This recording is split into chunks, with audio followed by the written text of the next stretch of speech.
What's your take on the message that Brainard is trying to send here? The message Brainard is trying to send, and I think all Federal Reserve officials, is this is about inflation. This is not about the labor market. It's very tight. It's still very strong. This is not about the Fed having a preordained plan. This is about the Fed watching the numbers and knowing that until it really sees inflation starting to come down, not on a forecast, but on the actual numbers, they're going to have to keep hiking rates. So let's start by listening to what Lael Brainard said earlier today on CNBC.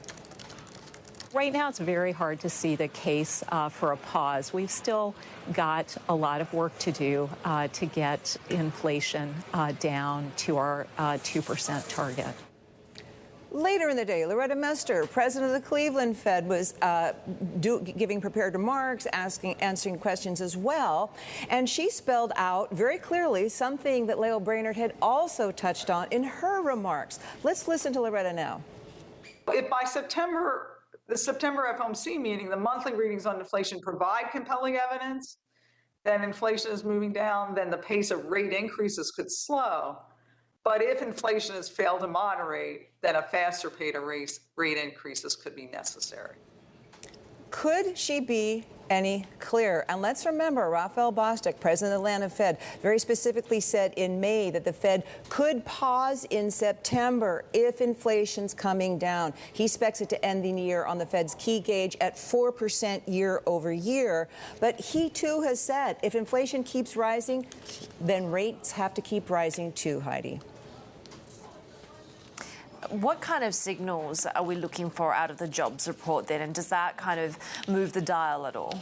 Well, I'd like to start by just making a quick note on that ADP report that Sherry brought into the conversation. So glad she did. It was up only 128,000 in May.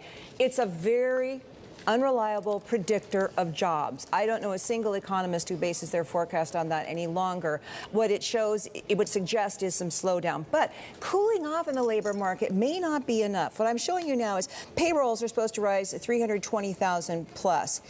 But it will be the first time in over a year that they've been below 400,000. Those are still very healthy numbers, okay? Unemployment is supposed to be unchanged at 3.6% in our latest Bloomberg survey of economists. That's still the lowest unemployment rate since 1969. Average hourly earnings, you're thinking about wages, are they cooling off? Yeah, they're going to only rise 5.2% year over year, down from 5.5% year over year. That's still very strong wage gains. These numbers might please stock investors and bond investors. For economists and for the Fed, they don't move the dial. They're still watching inflation. Rate hikes still are going to be on the table.